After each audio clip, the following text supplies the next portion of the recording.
नमस्कार दोस्तों, आज मैं जो आपके लिए वैकेंसी लेके आया हूँ वो वैकेंसी एक ऑल इन वन वैकेंसी है। मतलब कि यहाँ पे कोई एग्जाम नहीं होने वाला है, ना ही आपको यहाँ पे कोई एज लिमिट दिया हुआ है। मतलब आपका कितना भी एज हो आप इस फॉर्म को फिल कर पाओगे।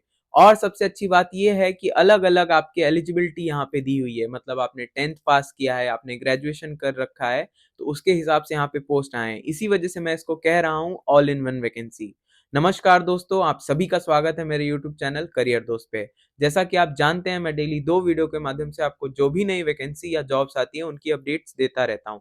आज मैं जो आपके लिए वैकेंसी लेके आया हूं उसके बारे में जानकारी प्राप्त करने से पहले आप इस वीडियो को लाइक कर ले, चैनल को सब्सक्राइब कर लें और बेल आइकन दबाना ना भूलें। आइए देखते हैं क्या है वैकेंसी, कहां पे आई है और कैसे आप उसके लिए एलिजिबल होने वाले हैं। तो दोस्तों, ये वैकेंसी बेसिल रिक्रूटमेंट 2026 के नाम से आई है। अब बेसिल क्या है उसका फुल फॉर्म आप यहाँ ऊपर देख सकते हैं। अगर हम बात करें इसके इंपॉर्टेंट डेट्स की, तो इसका एप्लीकेशन फॉर्म फिल होना ऑलरेडी स्टार्ट हो चुका है। वहीं इस फॉर्म को फिल करने का लास्ट डेट 18 फरवरी होने वाला है। साथ ही साथ इसके लिए जो पेमेंट करना है वो भी आपको 18 फरवरी तक ही पेमेंट करना पड़ेगा।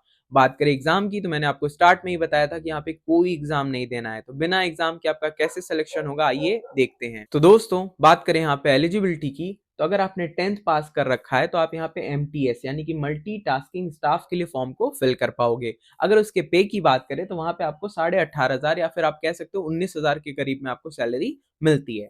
वहीं बात करें अगर आपने ग्रेजुएशन कर रखा है तो आप यहाँ पे office assistant and data entry operator के लिए फॉर्म फिल कर पाओगे। देख लीजिएगा दोस्तों, दो अलग अलग पोस्ट हैं। ऑफिस असिस्टेंट अलग पोस्ट है और डेटा एंट्री ऑपरेटर अलग पोस्ट है। दोनों की सैलरी भी अलग होने वाली है।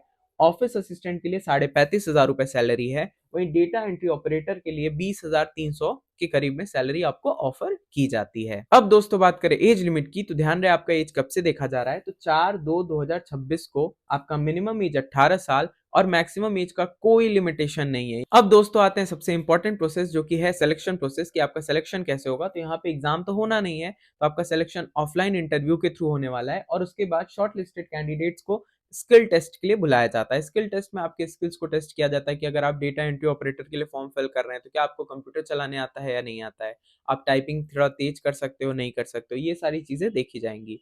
फिर उसके बाद बात करें, इंटरव्यू सिर्फ वही देंगे जिनका एप्लीकेशन फॉर्म वेरीफाई हो जाता है। तो बेसिकली आपको क्या करना है, एप्लीकेशन फॉर्म एक एड्रेस पे भेजना है। उसके बारे में मैं आगे बात करूंगा। तो अगर आपका एप्लीकेशन फॉर्म वहां से शॉर्ट लिस्टेड कर लिया जाएगा तभी आपको इंटरव्यू के लिए कॉल किया जाएगा। और इंटरव्यू के लिए कहाँ जाना है, कैसे जाना है, वो सब आपको पता चल जाएगा। अब बात करें कौन कौन से डॉक्यूमेंट्स आपको अपने पास रखने हैं और कौन से आपको डॉक्यूमेंट्स एप्लीकेशन फॉर्म के साथ भेजने हैं। तो उसमें है पैन कार्ड, डीओबी प्रूफ यानी डेट ऑफ बर्थ का प्रूफ, मार्कशीट, आधार कार्ड, फोटो, अगर आपने कहीं काम कर रखा है तो उसका एक्सपीरियंस सर्टिफिकेट, और अगर आपके पास कोई और सर्टिफिकेट है जैसे कि कास्ट सर्टिफिकेट या आपका रेसिडेंशियल सर्टिफिकेट है, तो वो सारी चीजें आप लगा सकते हैं। साथ ही साथ आपको बैंक पासबुक का भी एक फोटोकॉपी भेजना होगा, इससे कि वो लोग अपने यहाँ रजिस्टर कर लेते हैं कि आपका सिलेक्शन होने के बाद आपके बैंक में ही उसको सैलरी को क्रेडिट किया जाए। अब दोस्तों, बात करें एप्लीकेशन फीस की, तो अगर आप जनरल ओबीसी ईडब्ल्यूएस से बिलोंग करते हो तो आपके लिए एप्लीकेशन फीस 295 रुपीज होने वाला है। और एससी एसटी और फिजिकली हैंडीकैप्ड के लिए तो ये फॉर्म फ्री ऑफ कॉस्ट है। मतलब फ्री ऑफ कॉस्ट एक आप ऐसी जॉब पाने वाले हो जिसमें आपको एग्जाम नहीं देना है, डायरेक्ट सिलेक्शन होगा एक इंटरव्यू के थ्रू और वहां पे आप एक अच्छी खासी सैलरी पा सकते हो। अब बात करें इस एप्लीकेशन फीस की, तो आपको एप्लीकेशन फीस डिमांड ड्राफ्ट के थ्रू यहाँ पे इनके फेवर डिमांड ड्राफ्ट के थ्रू इनके फेवर में भेजना है। क्या है, broadcast engineering consultant India limited Noida. तो इनके फेवर में आपको डिमांड ड्राफ्ट बना करके पेमेंट करना होगा। दोस्तों, आप इसके लिए कैसे अप्लाई करोगे उसका वीडियो तो मैंने लगा दिया है, फिर भी मैं आपको गाइड कर देता हूँ। सबसे पहले आपको क्या करना है, हमारे डिस्क्रिप्शन बॉक्स में जाना है, वहां आपको इसके एप्लीकेशन फॉर्म का लिंक मिल जाएगा। वो नोटिफिकेशन में ही नीचे की तरफ है, उसको आपको क्या कर लेना है, प्रिंट करवाना है। प्रिंट करवाने के बाद उसको बहुत ध्यान से फिल कर लीजिएगा। फिर उसके बाद जो जो वहां पे डेटा मांग रहा है वो सब डेटा आपको ध्यान से रख लेना है। उसके बाद क्या करना है, आपको सारे डॉक्यूमेंट्स का प्रिंट आउट कराना है, एक फोटो कॉपी कराना है और उसके साथ में आपको एक एनवेलप में डाल करके उस पे सुपरस्क्राइब लिखना है। सुपरस्क्राइब क्या होता है, तो आप हेडिंग लिखते हो बाहर, एनवेलप को क्लोज करने के बाद बाहर हेडिंग लिखते हो। जैसे आपको लिखना है advertisement number 541 post applied for. अब पोस्ट अप्लाइड फॉर के बाद मैंने यहाँ मेंशन पोस्ट नेम इसलिए लिखा है कि आप अलग अलग पोस्ट के लिए अप्लाई करने वाले हो। जैसे कि हमने बताया एमटीएस के लिए, डीईओ यानी डेटा एंट्री ऑपरेटर या ऑफिस असिस्टेंट के लिए। तो आप जिस पोस्ट के लिए अप्लाई कर रहे हो आपको यहाँ मेंशन पोस्ट नेम की जगह पे हटा करके उस पोस्ट का नाम लिख देना है। अब दोस्तों पूरा एनवेलप पैक करने के बाद आपको इस एड्रेस पे इसको सेंड कर देना है बाय पोस्ट, या फिर आप बाय हैंड भी जा करके वहां दे सकते हो। तो दोस्तों बेसिल का फॉर्म फिल करने के लिए आप जैसे ही डिस्क्रिप्शन बॉक्स में जाके एप्लीकेशन फॉर्म या नोटिफिकेशन के लिंक को क्लिक करेंगे तो यही नोटिफिकेशन आपके आगे खुल जाता है। यहाँ आप देख सकते हैं broadcast engineering consultant India limited, यानी यही है आपका बेसिल। तो आपको क्या करना है, आप जैसे ही इस नोटिफिकेशन पे आएंगे तो आपको धीरे धीरे नीचे स्क्रॉल करना है। तो आप देख सकते हैं आप बहुत सारे अलग अलग वैकेंसीज आई हैं, लेकिन अब हम आते हैं कि यहाँ पे कौन सी वैकेंसी के लिए हमने आपसे बात किया था। तो एमटीएस डीईओ के लिए हमने बात किया था। वो देखने के लिए आपको सीधे आ जाना है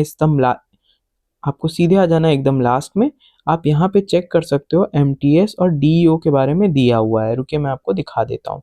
जैसे देखिए आप यहाँ देख सकते हैं, यहाँ पे दिया हुआ है एमटीएस के बारे में, डीईओ यानी डेटा एंट्री ऑपरेटर, और जो तीसरी वैकेंसी मैंने बताई थी ऑफिस असिस्टेंट की, वो यहाँ पे आप देख सकते हैं। यहाँ इससे जुड़े सारे इन्फॉर्मेशन दिए हैं और नीचे स्क्रॉल करने पे आपको यहाँ पे इसका एप्लीकेशन फॉर्म मिल जाता है। मैं दिखा देता हूँ आपको, ये देखिए ये है इसका एप्लीकेशन फॉर्म। तो आपको बेसिकली इसी को डाउनलोड कर लेना है और डाउनलोड करके इसको बहुत ध्यान से फिल करिएगा।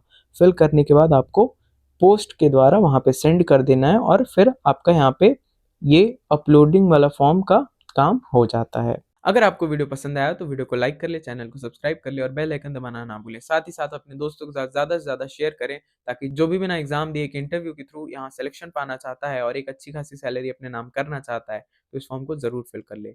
मिलते हैं एक नए वीडियो के साथ, तब तक के लिए नमस्कार और जय हिंद।